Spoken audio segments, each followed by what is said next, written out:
Yo, what's up? This Freedom Coin RV. Ayan. Ito nga yung coin na hawak natin since 2019 pa. Ito yun na yung ating Freedom Coin.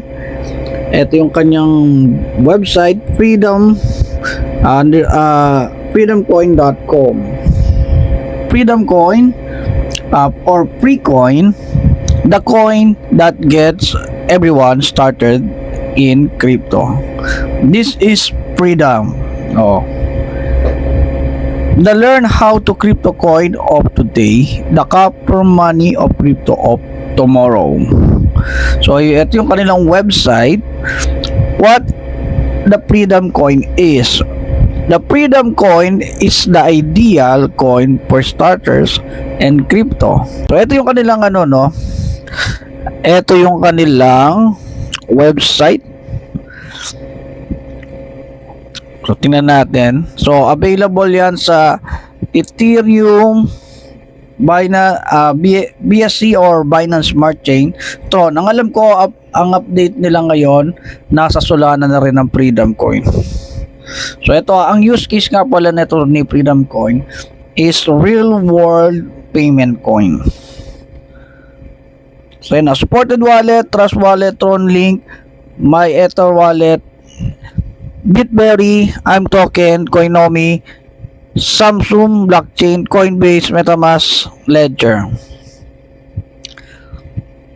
So partnered with trading platforms. Ayan naman, yung kanilang exchanges nasa 20 plus exchanges, makakapag-trade ka na ng Freedom Coin.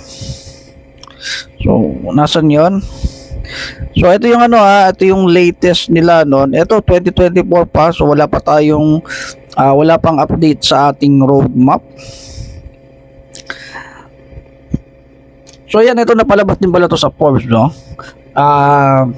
Ito, for example, the Freedom Coin project encourages unbanked people to use crypto and to switch from fiat to digital funds. Their tech-enabled peer-to-peer payment that features low fees. O yan yung kanilang low fees lang yung Freedom Coin. So ito pa. So Freedom Coin will burn 10% of supply, the total circulating supply.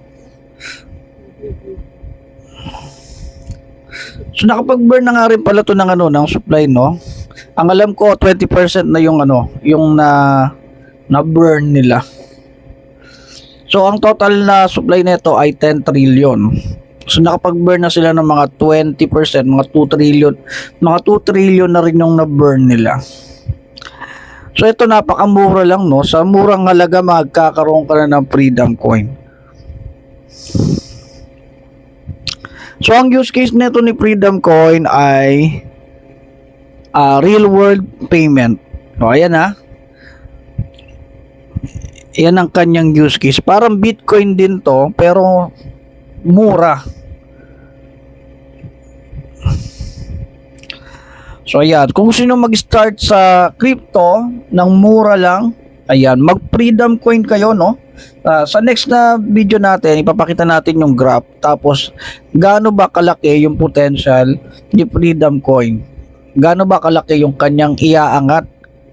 Ngayon kasi nasa bull run phase na tayo. Nasa last phase na tayo ng bull run. So, ito na yung talagang tamang panahon para bumili na kayo. Dahil, pagka nahuli na kayo at lumipad na to si Freedom Coin, sayang, no? O ngayon sa next vlog na lang natin, sa next na lang po natin yung graph ni Freedom Coin. Yun lang, salamat, peace.